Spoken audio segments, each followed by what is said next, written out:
Assalamualaikum warahmatullahi wabarakatuh. Marilah sama-sama kita menyaksikan motivasi kisah inspirasi dari kehidupan Al-Ustadz Adi Hidayat. Ayah saya meninggal saat saya masuk pesantren. Dan baiknya saya rasakan luar biasa. Beliau mengajar di musalla kecil dulu, sekarang jadi masjid. Itu saya selalu di bawah. Beliau mengajar, saya tidur. Sekarang gantian saya mengajar, beliau tidur. Dan kadang di pangku, gendong sampai pulang. Saya pernah sengaja pura-pura tidur untuk ingin tahu apa yang dikerjakan ayah saya di jalan. Jaga betul supaya nggak bangun. Itu saya disimpan di kasur dan bangun, diajak bercanda. Saya mau masuk pesantren, beliau nggak sempat ngantar. Saya bertemu, beliau menangis, peluk saya, minta maaf, nggak bisa ngantar ke pesantren. Saya belum mengerti apapun saat itu. Saya bertekad, insya Allah, saya belajar dengan sungguh-sungguh. Sepekan, 2 pekan, saya dapat panggilan pulang. Saya tanya pada kakak saya yang ikut, sekarang ada di sini. Di mana ayah? Beliau nggak jawab. Sampai di Bandung, paman saya, beliau sekarang Sekom MUI Jawa Barat, langsung menyampaikan, nampaknya nggak akan terkejar sampai sana, mungkin sudah dimakamkan. Saya ngerti, paham saat itu bahwa beliau telah wafat. Saya pulang. Maghrib saya sampai, saya dapati ibu di ruangan tengah. Saya datangi, saya menahan tangis, tidak tangis sedikit untuk membahagiakan ibu saya. Saya datang, saya peluk. Saya temani tidurnya. Itu pertemuan saya dengan ayah saya terakhir di mimpi. Saya bermimpi melihat sudah pakai kemeja, tersenyum pada dahi saya.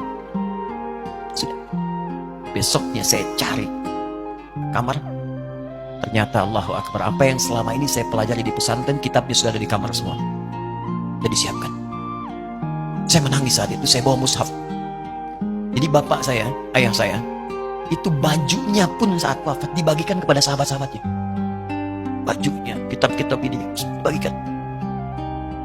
Ibu saya menunjukkan kemudian ada jam yang nanti nak pakai. Saya bilang, simpanlah. Saya bawa mushaf.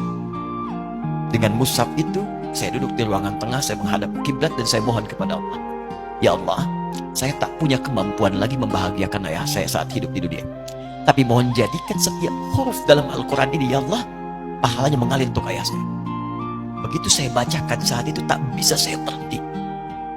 Dan tiba-tiba langsung masuk ayatnya, artinya, posisinya, nomornya.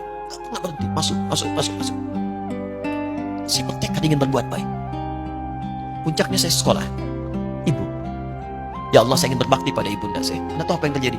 Demi Allah saya katakan, ketika Anda bersama ibu saya, Bu, Pak, itu krisis 97 Pak. Waktu krisis saya masuk pesantren, saya diberikan sempurna bekal seperti anak-anak lain. Rupanya ibu saya sudah tanya pada santi-santi, orang tuanya, berapa bekal Anda kasihkan? Dikasih yang paling tinggi itu dikasihkan pada kami tiap bulan. Saya terima. 1 kali libur saya pulang dari jauh, ibu saya tersenyum melihat sedang jemur pakaian, lihat saya. Begitu saya tiba, kaget saya. Kok pakaian ibu saya, pakaiannya nggak cocok dipakai gitu. Ini bukan pakaian ibu saya, kayak tempel lah kalau sekarang. Saya masuk ke rumah, saya kejar, saya buka pakaiannya, lemari ini. Saya nggak temukan sedikit pun. Saya kejar kakak saya, dia sudah siapkan makan. Kak perempuan kami yang kedua, mana pakaian ibu saya? Perhatikan jawabannya. Dia menangis saat itu. Dia bilang, mama itu telah menjual semua perhiasan dan pakaiannya untuk pendidikan kamu. Jual. Untuk kita kan? Jual. Dan bertahan dengan 150.000 per bulan saat krisis. Jadi rupanya ibu saya itu makan nasi sehari cuma sekali. Beliau mengajar. Di berangkat sekolah itu cuma makan pisang, minum kopi, makan nasinya malam. Saya bilang, ya Allah, saya akan ganti baju ibu saya dengan kain ihram dan saya ganting tangannya di Masjid Lah. Itu apa yang terjadi? Begitu saya kuliah di Libya, alhamdulillah, Saya berangkat, saya mulai mengajar, saya serius belajar. Saat itu kemudian Allah mulai berikan jalan. Saya ingin sungguh-sungguh. Malam saya bangun, saya sholat, saya belajar, saya menghafal Quran, saya belajar riwayat Quran.